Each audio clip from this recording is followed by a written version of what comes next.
Have you ever noticed that the most dangerous place in the world is not a battlefield, but sometimes it is right here inside our own head? Pause.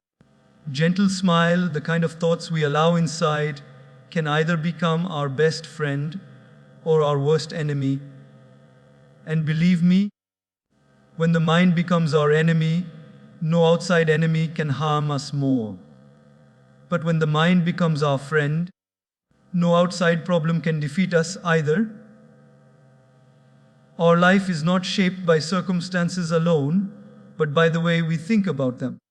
Imagine two people standing in the same heavy rain. One person looks up at the sky, spreads his arms, and says, "Wow, how refreshing, how beautiful, how peaceful this rain is." Another person, standing just a few steps away, grumbles, "Oh, my day is ruined, my clothes are wet, and I am stuck." Now tell me, what is the difference? The situation is the same, the rain is falling on both, but the experience is completely different. The difference lies not in the rain, but in their thoughts. And that is the greatest truth about life. Circumstances do not define our happiness, our thoughts do. You might have seen how two students can get the same teacher, the same subject, the same exam, but one grows frustrated and says, "This subject is torture, I can never understand it," while the other says, "It is tough, but I will take it as a challenge and master it." The subject is not the problem, the exam is not the problem, the teacher is not the problem. The lens through which they view the problem is the real game changer. Life is not about what happens to us, it is about how we think about what happens to us. Consider daily traffic. One person sits in the same traffic jam and honks the horn continuously, boiling with anger, heart rate increasing, irritation flooding his mind. Another person in the next car takes a deep breath, plays some music, maybe even listens to an audiobook or a podcast, and uses that very same time as a chance to learn or calm down. Both are stuck in the same jam, both will reach late, but one arrives drained and angry, while the other arrives calm and steady. What created the difference? Thoughts. If you truly reflect, you will notice that life gives us endless opportunities every single day to prove this point. At home, if a child makes a mistake, one parent might instantly think, "Oh, my child is careless, irresponsible, and hopeless." Another parent, faced with the same mistake, thinks, "This is a chance to teach my child patience, responsibility, and growth." The same event, the same child, but two completely different outcomes, all shaped by the power of thought. Thoughts are like the scriptwriters of our destiny. If we allow fear, doubt, and negativity to sit in the writer's chair, then the script of our life will be filled with hesitation and regret. But if we let courage, hope, and positivity write the script, the same life will shine with purpose and strength. Thoughts have that much power. Look at the lives of great leaders and achievers. They too faced failures, rejections, insults, and hardships, but their thoughts elevated them. Thomas Edison, after thousands of failed attempts at inventing the bulb, could have easily thought, "I am useless, I am a failure, I cannot do this." But instead, his thought was, "I have not failed. I have just discovered thousands of ways that don't work." His life was not shaped by the failure, but by the way he chose to think about that failure. In your own daily life, when you miss an opportunity, what is your first thought? If your thought is, "I am finished, nothing good will happen again," you shut the doors of growth.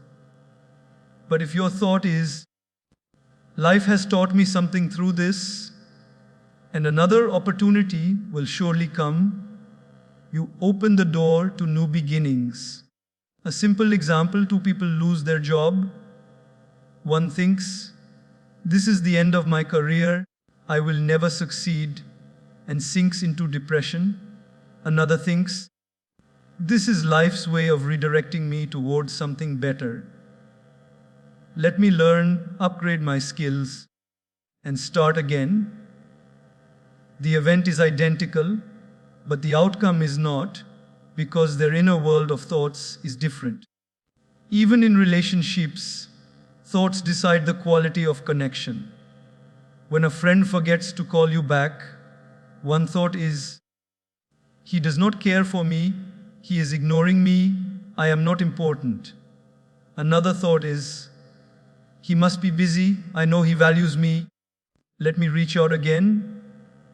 The first thought poisons the bond, the second strengthens it. The same action, two different inner responses, two different results. What we need to understand is that we do not always have control over what happens around us, but we always have control over what happens within us. The mind is like a mirror. If we allow it to get covered with the dust of negative thoughts, everything around us appears dark and dirty. But if we clean it with positive, constructive thoughts, we begin to see beauty everywhere. This is why wise people say, "Your thoughts create your world." A person who constantly thinks, "I cannot," eventually convinces themselves they truly cannot. A person who thinks, "I can try, I can grow, I can improve," even if they fall, keeps rising until they succeed. Thoughts are seeds, and life is the harvest. If you sow fear, you reap limitation.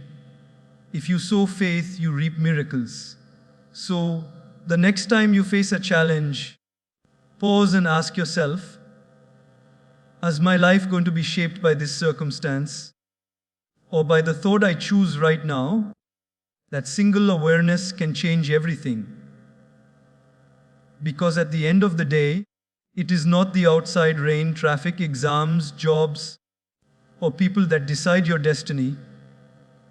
It is the inner conversation you are having with yourself. Your thoughts are your true compass. They are the invisible architects building the visible world of your life. Choose your thoughts wisely, and you will see your circumstances bend to your inner strength. Choose them carelessly, and even the smallest problems will appear like mountains. Life is not shaped by circumstances alone. It is shaped deeply and powerfully by the thoughts you choose every moment. Our life is not shaped only by the outer world, but far more by the inner world we create through our thoughts. Two people may go through the same storm, but one comes out broken while the other comes out stronger. The storm is the same, the wind is the same, the rain is the same, but the way they think about the storm is completely different. That is why, in every situation, it is not what happens that matters most, but what we think about what happens. Imagine two athletes preparing for a race. Both are equally talented, both have trained for months, and both have put in the same hours of practice. But before the race begins, one keeps repeating to himself, "What if I lose? What if I fall? What if people laugh at me?" His mind becomes heavy, his body becomes tense, and his energy gets drained before the race even starts. The other athlete, standing at the same starting line, thinks, "I am grateful for this chance, I will give my best, and no matter what the result, I will grow through this." His mind is light, his body is focused, and his energy flows with confidence. The result is decided not just by the legs that run the race, but by the thoughts that fuel those legs. In our daily lives, we see this everywhere. Think of a student who scores low marks in an exam. One student says, I am dumb, I will never succeed, my future is over. His thought closes the door to progress. Another student with the same marks says, this is a lesson, I need to study differently, I can improve. His thought opens the door to a new beginning. Same marks, two entirely different destinies, created not by numbers on paper, but by thoughts in the mind. Let's take another simple example: rain on a wedding day. For one bride or groom, the thought is, my special day is ruined. Nothing is perfect. Everything is spoiled. That thought fills the heart with disappointment. Another couple, faced with the same rain, thinks, what a blessing, what a unique memory, how romantic this rain is. Their thought fills the same event with joy and laughter. The rain is neutral. It has no intention. But the mind gives it meaning, and that meaning shapes the experience. You must have heard of Thomas Edison, who failed thousands of times before creating the light bulb. If his thoughts were, I am a complete failure, I cannot do it, the world would still be sitting in darkness. But his thoughts were different. He said, I have not failed. I have simply discovered thousands of ways that don't work. Look at the power of that mindset. The failure was real, but the way he thought about it transformed failure into learning. His outer reality was shaped not by the failures themselves, but by the way his mind interpreted them. Even in relationships, it is our thoughts that decide whether bonds grow stronger or weaker. Suppose a friend forgets your birthday. One person thinks, he doesn't care for me, he is selfish, I am not important. Another thinks, he must be busy, he always values me, maybe he just forgot this once. The same event. One thought destroys a friendship, the other thought preserves it. Isn't it amazing how our inner voice has such power to shape our happiness?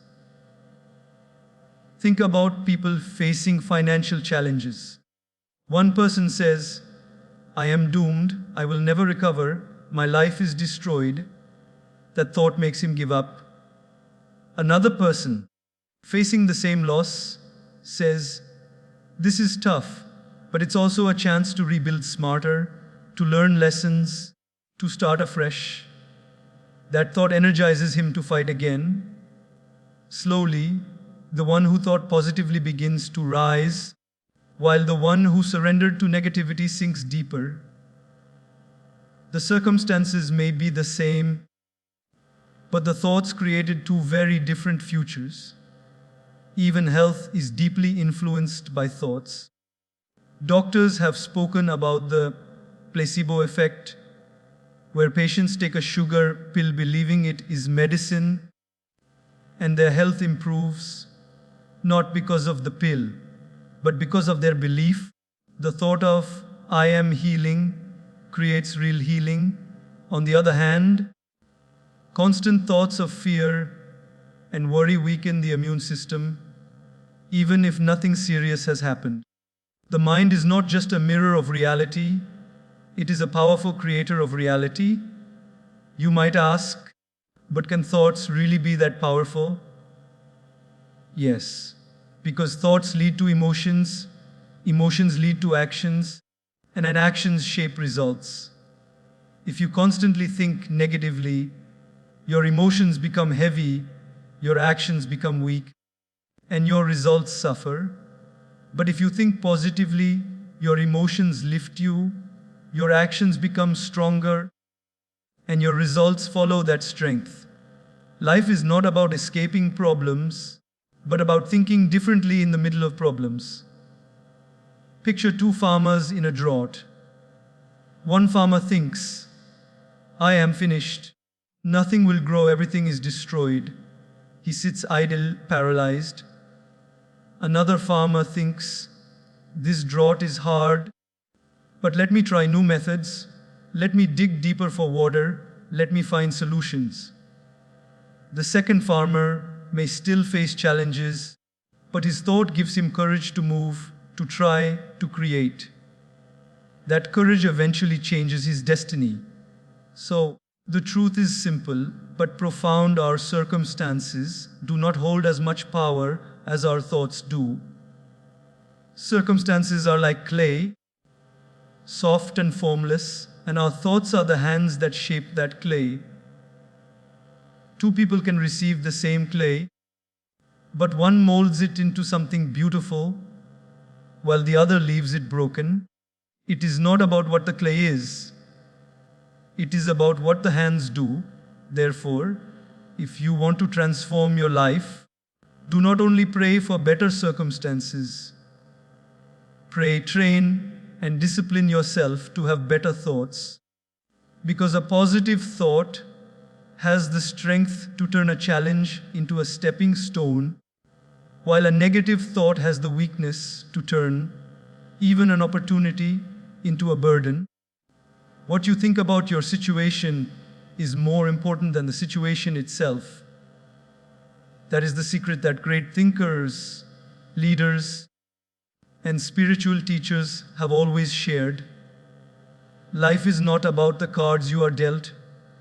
It is about how you play those cards. And the game is played in the arena of your thoughts. Choose them wisely, nurture them carefully, and they will transform even the harshest reality into a meaningful journey. For in the end, it is not life that shapes us. It is our thoughts that shape our life. Your mind is like a garden. Whatever seeds you plant inside it will one day grow into the fruits you will taste. If you plant seeds of positivity, kindness, patience, and gratitude, then the flowers that bloom will fill your life with fragrance and joy. But if you allow weeds of anger, envy, resentment, and worry to take root, then slowly they will choke your happiness, and the beauty of life will fade away. The mind does not decide on its own what grows. It simply nurtures whatever is planted. And who is the gardener of this garden? It is you. You alone decide which seeds to sow and which weeds to remove. Think of it like this. If someone has a small patch of land in front of their house and they never care for it, weeds automatically grow. They don't have to invite the weeds. They don't have to water them. They simply come on their own. But flowers and fruits don't appear automatically. They require effort, digging the soil, planting carefully, watering regularly, protecting from pests. The same is true for the mind. Negative thoughts are like weeds. They grow without effort. Positive thoughts are like flowers. They need care and attention. In daily life, we experience this every moment. Imagine waking up in the morning. If the first thought is, "Oh, I am so tired, I hate this day," nothing good will happen. That seed of negativity already begins to grow. The whole day feels heavy because the mind has allowed weeds to take over.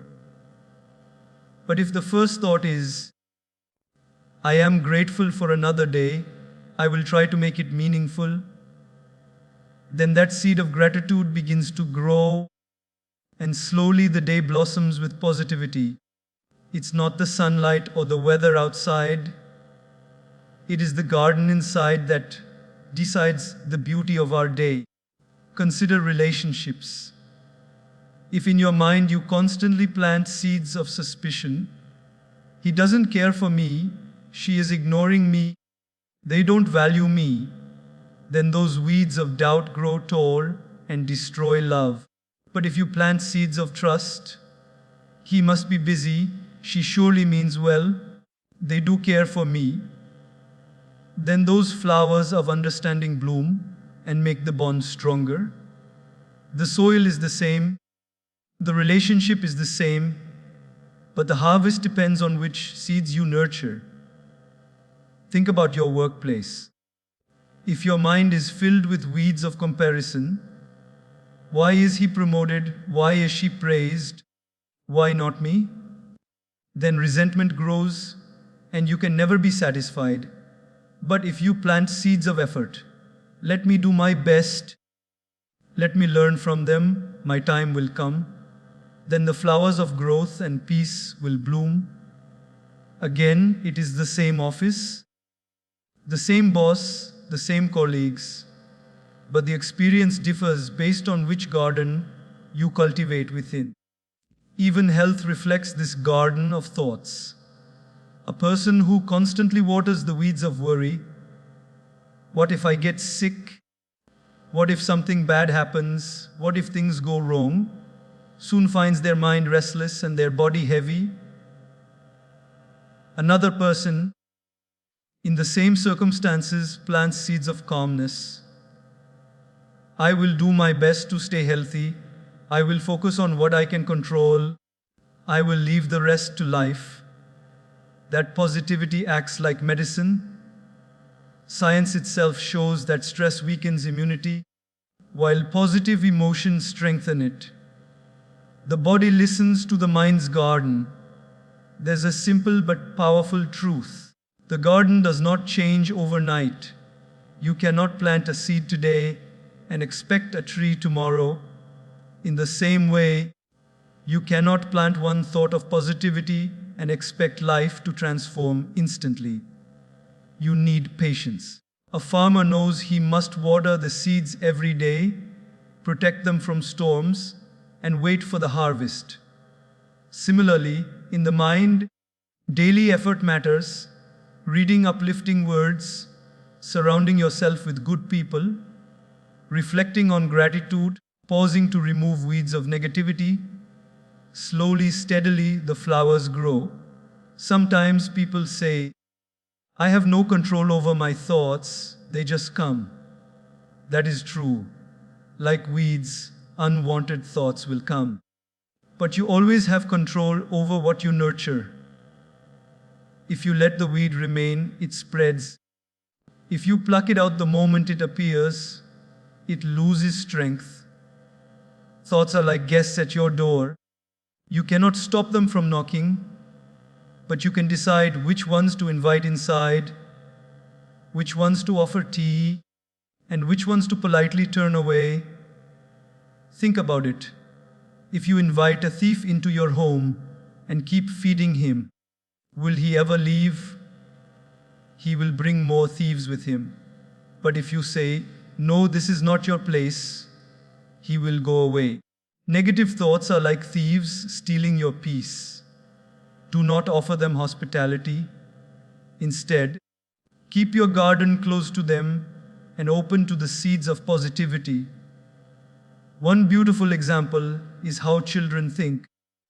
A child can play in mud and still laugh because their mind is filled with the seed of joy, not the weed of complaint.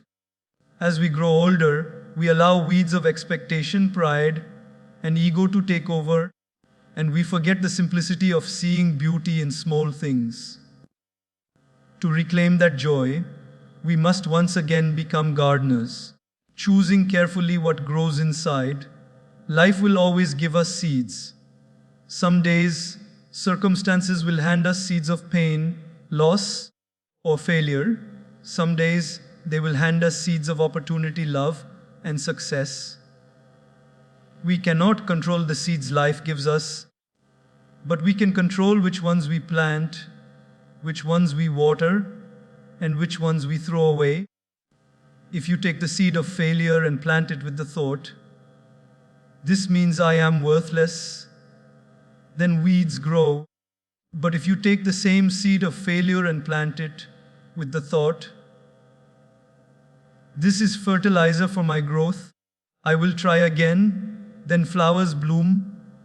Remember, a garden left unattended never stays empty. It fills with weeds. A mind left unattended never stays neutral. It fills with negativity. Therefore, the art of living is the art of gardening, daily care, daily patience, daily effort. And the reward is a life filled with fragrance, beauty, and peace. So, guard your mind as you would guard your most precious garden. Plant the seeds of love, kindness, gratitude, and courage. Remove the weeds of anger, envy, and fear as soon as they appear, because what you choose to grow today will become the life you live tomorrow. Many people say, I cannot control my thoughts. They just come on their own. But let me ask you something simple. If you are sitting peacefully in your living room and suddenly a thief tries to enter through the door, will you just sit there and say, oh well, I cannot stop him. He just came in. Of course not. You will stand up, shut the door, and throw him out. Then why? When negative thoughts try to enter the mind, do we simply surrender and say, I cannot control it? A thought is like a guest. You cannot stop someone from knocking at your door, but you can surely decide whether they stay for tea or whether you tell them, thank you, but no thank you. A life is full of such moments. You are scrolling through social media and suddenly you see someone's success story. Immediately, a thought enters. Look at them. They are so ahead of me. My life is useless. That thought is a thief. It has come to rob your peace.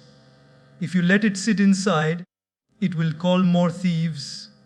Envy, sadness, self-pity. But you have the choice to throw it out and replace it with another thought. How inspiring! If they can do it, maybe I can learn something too. The same moment, the same post, but two completely different outcomes. Think about when someone insults you. The natural thought is, how dare they? I must insult back. I will teach them a lesson.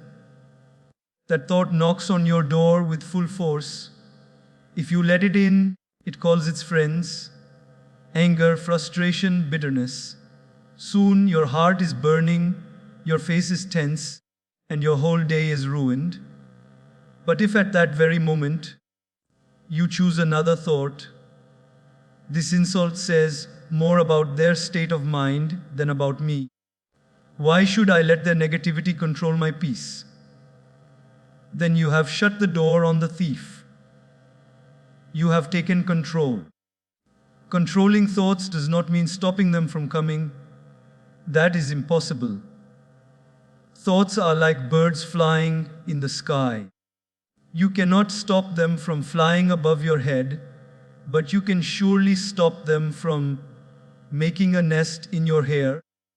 A negative thought may fly across your mind, but you can prevent it from settling there. You can say, not today. I will not allow you to stay. That small act of awareness is enough to change your experience. Take another example. Imagine you are preparing for an exam or a presentation. Suddenly a thought comes. You will fail. You cannot do this. If you feed that thought, your confidence drops. You feel nervous and you perform poorly. But if you stop and say, wait, I have prepared, I will do my best, I can handle this, then slowly courage replaces fear. The situation is the same, but the outcome is different because you did not allow the thief of fear to settle inside. Let us bring humor into this. Imagine you have a guest at home. He sits on your sofa and you say, please leave. But he says, no, I like your sofa. I will stay. Now, will you give him your bed too? Will you serve him food and say, since you are not leaving, let me feed you also? That would be foolish. But this is exactly what we do with negative thoughts. A thought of anger sits inside, and we serve it with more memories. That person insulted me last time also, And 3 years ago, they did the same thing. We feed the thief a feast. No wonder it grows stronger. Instead, if you firmly say out, "You do not belong here," and stop feeding it, the thought eventually leaves. Sometimes people misunderstand and think controlling thoughts means forcefully suppressing them. No, suppressing is like locking a wild animal in a small room. It will only bang louder and create more chaos. Controlling is gentle. It is about awareness. When a negative thought comes, you notice it, smile at it, and then guide your mind elsewhere. Towards gratitude, towards hope, towards something positive. You do not fight with the thought, you simply choose not to give it energy. One powerful daily example is in traffic. Imagine someone cuts you off on the road. The instant thought is, "Idiot. I will show him. I will honk continuously. I will chase him." If you let that thief of anger inside, your entire drive becomes a battlefield. But if you stop and replace the thought with, "Maybe he is in a hurry, maybe he is stressed, let me not spoil my peace," then the anger leaves, and you continue your journey calmly. The external situation has not changed. The car still cut you off. But your inner world has remained safe. Another example is when you make mistakes. Suppose you forget something important at work. A thought enters, "I am useless. I am good for nothing."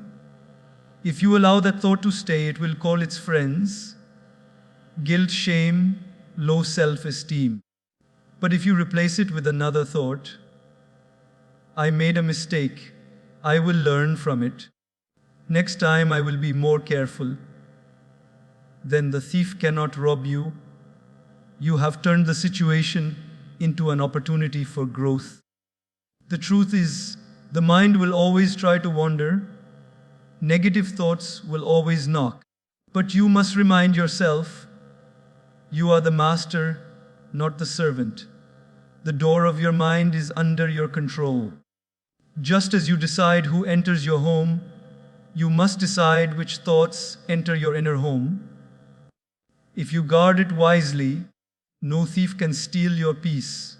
So the next time a negative thought comes, don't panic. Just smile and say, "I see you, but you are not welcome here." Close the door, open the window for positive thoughts, and live in the fragrance of peace. Because at the end of the day, it is not about stopping thoughts. It is about choosing which ones deserve to stay. And when you master that choice, you master your happiness. One of the most transformative truths about the mind is that what we focus on expands. Whatever you give your energy to, whatever you feed with your attention, begins to grow stronger in your life. If you constantly focus on problems, your life seems to be full of them. But if you consciously focus on solutions, gratitude, and possibilities, those qualities start shaping your experience. The mind is like fertile soil. If you plant seeds of weeds, fear, worry, anger, they grow and choke your peace. If you plant seeds of flowers, hope, love, patience, they bloom into beauty. The choice of what you plant every day lies in your hands. Think of a very simple example. Imagine you buy a red car. Suddenly, everywhere you go, you start noticing red cars on the road. Did the number of red cars suddenly increase overnight? No, but your mind, once tuned to that frequency, starts catching them. In the same way, when your mind is tuned to negativity, you see negativity everywhere. You meet 10 people, 9 of them treat you well, but one person is rude. If your focus is negative, your mind forgets the 9 kind people and spends the whole day replaying that one rude interaction. But if your focus is positive, You appreciate the 9 and simply let the 1 go? Life doesn't change, your focus does, and that focus changes your experience. Let us take an example from relationships. A husband and wife may live together for years. If the husband constantly focuses on the mistakes of his wife, her forgetfulness, her occasional sharp words, her imperfections, then in his eyes she will seem difficult and the relationship will feel heavy. But if instead he chooses to focus on her care, her sacrifices, her small acts of love, then even with her imperfections, she will seem like the most loving person in the world. The same wife, the same marriage, but two completely different experiences, only because of focus. Or take a student preparing for exams. If the student keeps focusing on how tough the syllabus is, how less time is left, how others are smarter, then stress multiplies and performance drops. But if the focus shifts to, I have prepared chapters, I know my strengths, I will give my best, then confidence grows and results improve. The exam paper remains the same, but the way the student experiences it changes because of focus. This principle also applies to health. A person with a small headache can make it feel like a big illness if the mind keeps focusing on the pain, Googling symptoms, imagining the worst. But another person with the same headache may think, it will pass, let me rest, let me relax, and in a short time, the discomfort fades. The body feels what the mind focuses on. If you magnify pain, it becomes bigger. If you magnify healing, it also grows. Let us go deeper with an everyday example. Imagine you are in traffic. If your focus is on the delay, the heat, the noise, every minute feels like torture. But if your focus is on gratitude, I have a car, I have time to listen to music, I have safety, then even traffic becomes bearable. The traffic doesn't change, but the way you feel inside changes completely. That is the magic of focus. Now think about social media. Many people scroll for hours, focusing on what they don't have. Someone else's vacation, someone else's success, someone else's beauty. This focus makes them feel small, inadequate, and restless. But another person can use the same social media and focus on inspiration, learning from others, celebrating achievements, gaining new ideas. The app is the same, the feed may even be the same, but the inner experience changes based on focus. What we must understand is that the mind cannot hold two things at the same time with equal strength. If you focus on gratitude, fear has no space. If you focus on love, anger loses its grip. If you focus on peace, stress slowly fades. That is why focus is not just a habit, it is a power. It decides whether your mind becomes a battlefield or a garden. Even in struggles, focus makes a difference. Consider someone who lost a job. If they focus on failure, rejection, and hopelessness, depression sets in. But if they focus on lessons, new opportunities, and the possibility of growth, they stand up again and move forward. The situation is the same, job loss, but the inner world changes with focus. A very touching story explains this truth. A teacher once gave his students a piece of paper with just one black dot in the center. He asked them to write what they saw. Most students wrote, "We see a black dot." The teacher smiled and said, "Interesting. None of you noticed the large white space around the dot. You all only focused on the small imperfection." That is how life is. We have so much to be grateful for, so much that is working well, but our eyes keep staring at the one small black dot of problems. And when our focus is there, life feels darker than it really is. So the question is, where are you focusing? Every morning when you wake up, you have two choices: focus on what's missing or focus on what's present. Focus on complaints or focus on gratitude. Focus on problems or focus on possibilities. And whichever you choose, that will grow in your life. If you focus on light, you will see more light. If you focus on darkness, darkness will appear everywhere. The mind is like a camera. Whatever you focus on, you capture. If you keep the lens on pain, your album will be full of suffering. But if you shift the lens to joy, kindness, and hope, your life's album will be full of beautiful memories. The camera doesn't decide the picture, you do by where you point it. So let us consciously choose our focus.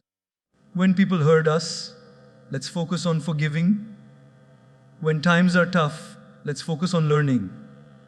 When life gives us challenges, let's focus on courage. Because at the end of the day, we may not control every event in life, but we do control the spotlight of our attention.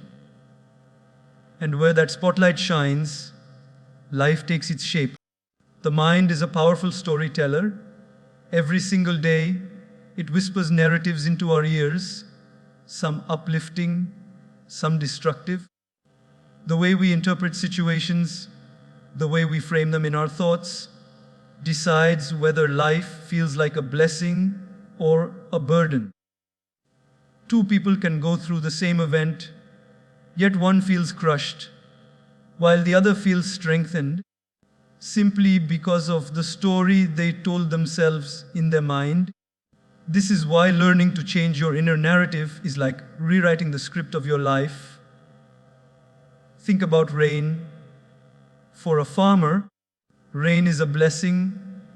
It means his crops will grow, his land will thrive, and his family will eat well. For a wedding planner, the same rain can feel like a disaster, ruining an outdoor event. The rain is neutral, it simply falls. But the story each person attaches to it determines whether it feels like joy or sorrow. That is exactly how our thoughts work. Life gives us events, but our mind creates the meaning, and meaning shapes our reality. Take an example of failure. A student studies hard, but does not achieve the desired result. If his inner story is, "I am not good enough, I can never succeed," then that failure becomes a heavy chain holding him back. But if his story is, "This is just feedback, it shows me where I need to improve, and next time I will rise higher," then the same failure becomes a stepping stone. The exam result is the same, but the outcome in life is completely different because of the story the mind chooses to tell. In relationships, this becomes even more powerful. Imagine a friend forgets to call you on your birthday. One narrative could be, "He doesn't care about me anymore. Our friendship doesn't matter to him." Another narrative could be, "He must have been busy. Maybe something urgent came up. He still values me." The first story creates distance, hurt, and resentment. The second story creates understanding and patience. The event, the missed call, is the same, but the meaning attached decides whether the bond weakens or grows stronger. Even in the workplace, the stories we tell ourselves matter deeply. A person overlooked for a promotion might think, "This company doesn't value me. I am useless." With that story, motivation dies and bitterness grows. But another person in the same situation might think, "This is an opportunity for me to sharpen my skills, to prove myself further. Maybe there's something even better waiting for me." That story fuels growth, perseverance, and hope. And eventually, life rewards those who choose empowering stories. Let us look at health. Someone diagnosed with an illness can frame it in two ways: my life is over, I am doomed, or this is a chance to take better care of my body, to strengthen my faith, to value every breath I take. The illness is real, but the story determines whether the person suffers double, once from the illness and once from the mind, or whether he finds courage and peace even in struggle. Children do this naturally. When a child falls while learning to walk, he doesn't create a story of, I will never walk again. His story is always, I will try again, I will stand, I will run. That story gives him energy to rise, no matter how many times he falls. But as adults, we often lose this innocent resilience because we allow our inner storyteller to choose negative scripts. We forget that we can rewrite the story anytime. A touching example can be seen in history. Thomas Edison, the great inventor, once faced a fire that burned down his entire laboratory. Instead of telling himself, all my work is lost, my life is ruined, he said, thank God all our mistakes are burnt down. Now we have a clean space to start fresh. That inner narrative turned a tragedy into motivation. And soon after, he created some of his greatest inventions. The fire destroyed his lab, but his story saved his spirit. Even in daily life, small stories matter. You spill coffee on your shirt before an important meeting. One story is, this day is ruined, I am so unlucky. Another story is, it's just coffee, let me laugh it off. It shows I am human. The first story ruins your mood for hours. The second story keeps you light, hearted, and confident. This principle is not about ignoring pain or pretending problems don't exist. It is about choosing an interpretation that empowers rather than weakens you. You may not be able to control the script life hands you, but you can always decide how to act in that script. You are not just an actor, you are the director shaping the meaning of every scene. Imagine carrying a backpack. Every negative story you tell yourself, I am not enough, people don't care, life is unfair, adds a stone into that backpack. Soon it feels too heavy to walk. But every positive story, I can grow, I am loved, challenges make me stronger, removes a stone or even replaces it with a feather. The weight you carry through life is not the weight of events, but the weight of the stories you choose to tell. So the real question is, when something happens, what story will you write in your mind? Will you write one that keeps you small, bitter, and stuck? Or will you write one that uplifts you, gives you strength, and moves you forward? Because ultimately, life is not about what happens to us. Life is about the meaning we give to what happens. And meaning is nothing but the story we tell ourselves. If you can master that art of pausing, reframing, and choosing a higher story, you will not only transform your thoughts, you will transform your entire life. So my humble request to all of you, don't let your mind be a dumping ground for negativity. Let it be a temple of good thoughts. Remember, what you think you become. Control your thoughts, and you will transform your destiny. A smile, gentle bow, soft pause. Thank you very much. So my humble request to all of you, don't let your mind be a dumping ground for negativity. Let it be a temple of good thoughts. Remember, what you think you become. Control your thoughts, and you will transform your destiny. A smile, gentle bow, soft pause. Thank you very much.